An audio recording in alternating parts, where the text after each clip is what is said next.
नमस्कार, मैं कमलेश कबीर आपका एक बार फिर स्वागत करता हूं इस नए एपिसोड में। आज के इस एपिसोड में हम दो सवालों के जवाब ढूंढने की कोशिश करेंगे। पहला सवाल, आखिर युद्ध कब होगा? और दूसरा सवाल कि अब तक जो आतंकवादी आइडेंटिफाई किए थे वो पकड़ से दूर क्यों हैं, जबकि अब तक 14 दिन जो है वो गुजर चुके हैं। इन दोनों सवालों के जवाब हम ढूंढने की कोशिश करेंगे और तथ्यों के साथ कुछ आकलन भी रखेंगे। तो पहला सवाल कि आखिर युद्ध कब होगा, क्योंकि मीडिया बड़ी बेसब्री से इंतजार कर रहा है। हेडलाइंस आपको पता ही है कि मीडिया में किस तरीके की हेडलाइंस पिछले 14 दिन से चल रही है, और मैं इसीलिए कहता हूं कि आज की रात अंतिम और यही रात जो है वो भारी कयामत की रात होने वाली है, मीडिया की नजर से अगर हम देखते हैं तो। दूसरा, जिस तरीके से अमित शाह ने आज मॉक ड्रिल के लिए बोला है, तो अब कुछ मीडिया जो संस्थान है वो युद्ध की तैयारियां, मतलब 15 दिन से युद्ध की तैयारियां चल रही है। तो फिर सवाल हमारा वही खड़ा हो जाता है कि आखिर युद्ध कब होगा। अब जरा आप खुद सोचकर देखिए, युद्ध जो है वो पाकिस्तान के साथ होने जा रहा है, इसकी प्रबल संभावना है, इससे मैं भी इनकार नहीं कर सकता। कब होगा इसका जो है वो थोड़ा सा हम आकलन कर सकते हैं। सुरक्षा एजेंसियों के इनपुट के बाद और आतंकवादियों के स्केच जारी करने के बाद में यह तय हुआ कि आतंकवादियों के तार पाकिस्तान के साथ जुड़े हुए हैं।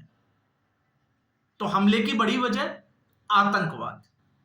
तो आप सोच के देखिए, जब तक आतंकवादी हाथ नहीं लग जाते, चाहे वो जिंदा या मुर्दा, क्या भारत पाकिस्तान के ऊपर हमला कर सकता है क्या? क्योंकि पाकिस्तान यह हवाला दे रहा है कि भारत जो है वो उस पाकिस्तान के खिलाफ एक प्रोपेगेंडा चला रहा है, तो सबूत नहीं है। और मैं पिछले वीडियो में भी एक में बात की थी कि देश और दुनिया को बताने के लिए कि पाकिस्तान पर हमले की वजह क्या है, उसके लिए भारत के पास में एविडेंस है क्या। और आप सोच के देखिए, जिस दिन ये आतंकवादी हाथ लग जाएंगे और ये क्लियर हो जाएगा कि ये पाकिस्तान से हैं, उसके बाद में क्या हमले में देरी हो सकती है क्या? या फिर अगर हमला होता है तो दबाव में कौन होगा? पाकिस्तान और जो सवाल खड़े करते हैं वो लोग, दुनिया भर के देश। और भारत जो है वो फ्रंट फुट पे होगा। लेकिन आज भारत की स्थिति यह है कि भले ही प्रॉक्सी वार में अगर हम देखें जिस तरीके से चल रहा है, उसमें भारत को एडवांटेज है, भारत फ्रंट फुट पे है। लेकिन आप सीधे तौर से यह नहीं कह सकते कि ये आतंकवादी जो है वो पाकिस्तान के थे, क्योंकि सवाल फिर यही हो जाता है कि पाकिस्तान के थे, आपको पता चल गया, तो आतंकवादी है कहां, तो आप कहां से ढूंढ कर लाओ। अब इसके लिए, इसके अलावा चाहे मैं इधर उधर की बहुत सारी बातें कर लूं, क्योंकि भारत जो है वो डिप्लोमेटिक स्तर पर जब तक आतंकवादी हाथ नहीं लग सकते तब तक डिप्लोमेटिक लेवल पे पाकिस्तान के साथ लड़ाई लड़ सकता है, और वो लड़ाई जो है वो बखूबी भारत लड़ रहा है, चाहे वो सिंधु जल समझौते को लेकर हो या फिर ट्रेड को लेकर हो, डायरेक्ट और इनडायरेक्ट, या फिर एयर स्पेस को लेकर हो, तो भारत उसमें जो है वो पहले से ही लड़ाई लड़ रहा है। तो इसका जवाब अब मुझे लगता है कि शायद आप सोच पा रहे होंगे कि ये इतनी देरी की वजह क्यों है, जबकि रक्षा मंत्री ने भी स्पष्ट कर दिया और प्रधानमंत्री ने भी स्पष्ट कर दिया कि युद्ध होकर रहेगा। अब हम आते हैं इसके दूसरे जवाब। दूसरा सवाल यह भी इसी से जुड़ा हुआ है कि आखिर इन आतंकवादी जो है वो 14 दिन के बाद से भी सेना की पकड़ से दूर क्यों है। अब इसके बारे में शायद ही आपको कोई चैनल जो है वो चर्चा करता हुआ बता रहा हो। तो पहला आपको पता होना चाहिए, पिछले 2 दिन से क्योंकि हेवी रेन और साथ में ओलावृष्टि हुई है, इससे सर्च ऑपरेशन में बाधा आ गई थी। तो यह तो हुई 2 दिन की कहानी, उससे पहले 12 दिन की। तो 12 दिन में आखिर अब तक जो है वो कहां तक पहुंचे। तो जो बैसरन घाटी, जहां पहलगाम में यह हमला हुआ आतंकवादी, उस घाटी से 54 ऐसे रास्ते हैं जो जंगलों की तरफ जाते हैं, जिसके ऊपर सुरक्षा बल ऑपरेशन चला रहे हैं।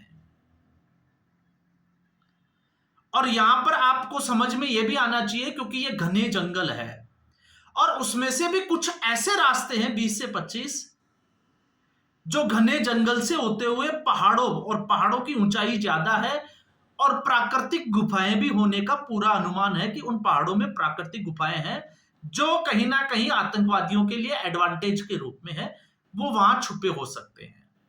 बीच बीच में आतंकवादियों को डिटेन भी किया गया और डिटेन करने के बाद में इसी पुंछ सेक्टर में जहां पे ये आतंकवादी छिपे होने की खबर है, वहां से आतंकवादियों का एक ठिकाने का पता चला। वहां से 5 आईईडी, इसके साथ में तार, दूरबीन और रसद की कुछ सामग्री जो है वो बरामद की गई है। तो मतलब ये हम कह सकते हैं कि उन जंगलों में ये छिपे हुए हैं। तो फिर सवाल ये हो जाता है कि आखिर ये 14 दिन से हाथ क्यों नहीं लगे। तो पहला जिसकी हम बात करते हैं, जो लोग हमेशा कश्मीरियत और जमहूरियत की बात करते हैं, जरा आप खुद सोच के देखिए, जब भी किसी को पकड़ना होता है, चाहे वो खुफिया एजेंसियां हो, चाहे पुलिस डिपार्टमेंट हो या सेना हो, मुखबिरी करने वालों का रोल बहुत बड़ा होता है, क्योंकि हर जगह सेना नहीं हो सकती, हर जगह जो है वो पुलिस वर्दी में नहीं हो सकती। तो मुखबिरी करने वाले लोग जब तक इनपुट नहीं देंगे, ये जानकारी जो है वो पॉसिबल नहीं है। तो फिर जम्मू कश्मीर में समस्या क्या है? तो जम्मू कश्मीर की समस्या ये है, हम भले ही कश्मीरियत और जमहूरियत की बात करें, लेकिन वहां की लोकल जो सिटीजन्स है वो इन लोगों को बचाते हुए नजर आते हैं। ऐसा आज से नहीं, पहले से ही चलता आ रहा है।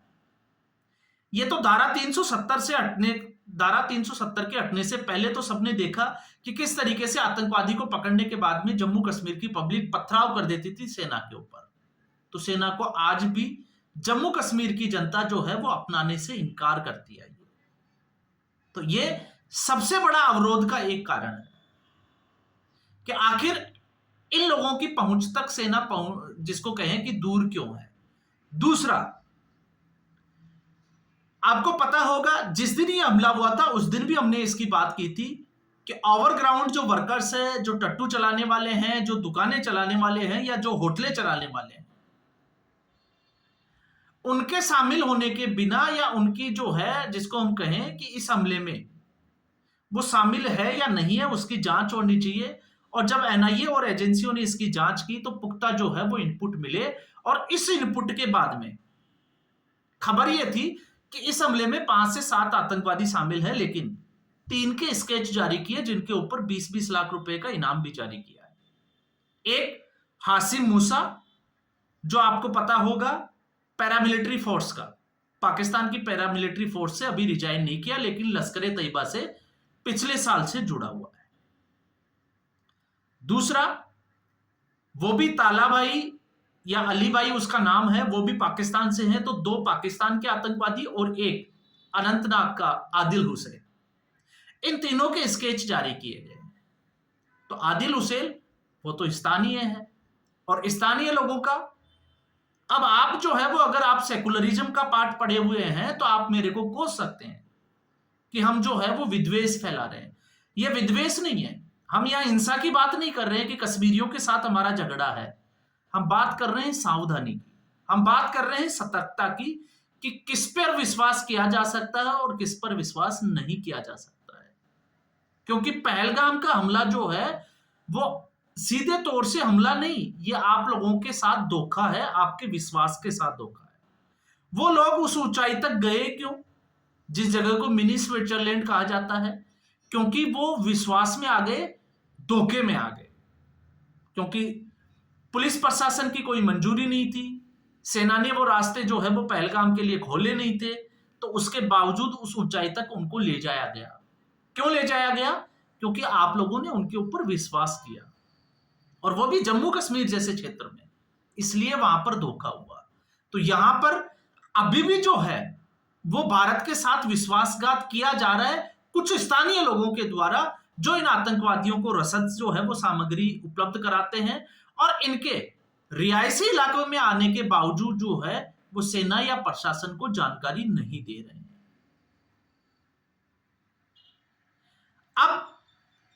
अब चाहे आप उसको नेचुरल जो है वो प्राकृतिक कुछ जो है वो कारण बन सकते हैं, कुछ स्थानीय लोगों की जो है वो मिलीभगत भी जो है वो एक बड़ा कारण बनती है।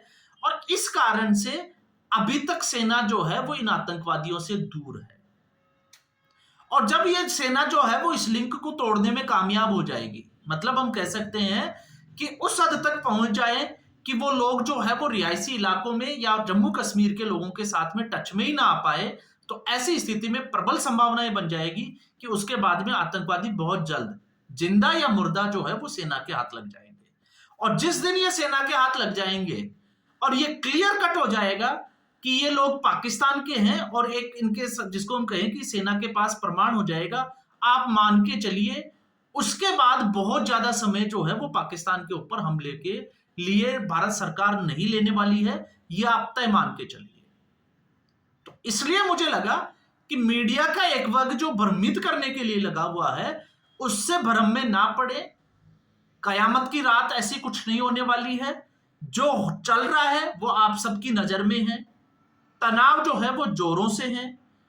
पूरी दुनिया की नजर जो है वो भारत और पाकिस्तान के जो है वो युद्ध के ऊपर टिकी हुई है। लेकिन इस वक्त भारतीय सेना की फर्स्ट प्रायोरिटी पाकिस्तान के साथ युद्ध नहीं, उन आतंकवादियों को हाथ में लेने की है कि जब वो आतंकवादी हाथ लगे तो उसके बाद में भारत बिना किसी दबाव के ऊपर पाकिस्तान के ऊपर हमला कर सके, ताकि दुनिया को यह बता सके कि यह हमारे पास सबूत है और यह इसका परिणाम है जो हम कर रहे हैं। तो आज के एपिसोड में बस इतना ही। उम्मीद करूंगा वीडियो एपिसोड आपको पसंद आया होगा। वीडियो को लाइक करें, शेयर करें, चैनल जरूर सब्सक्राइब करें। धन्यवाद।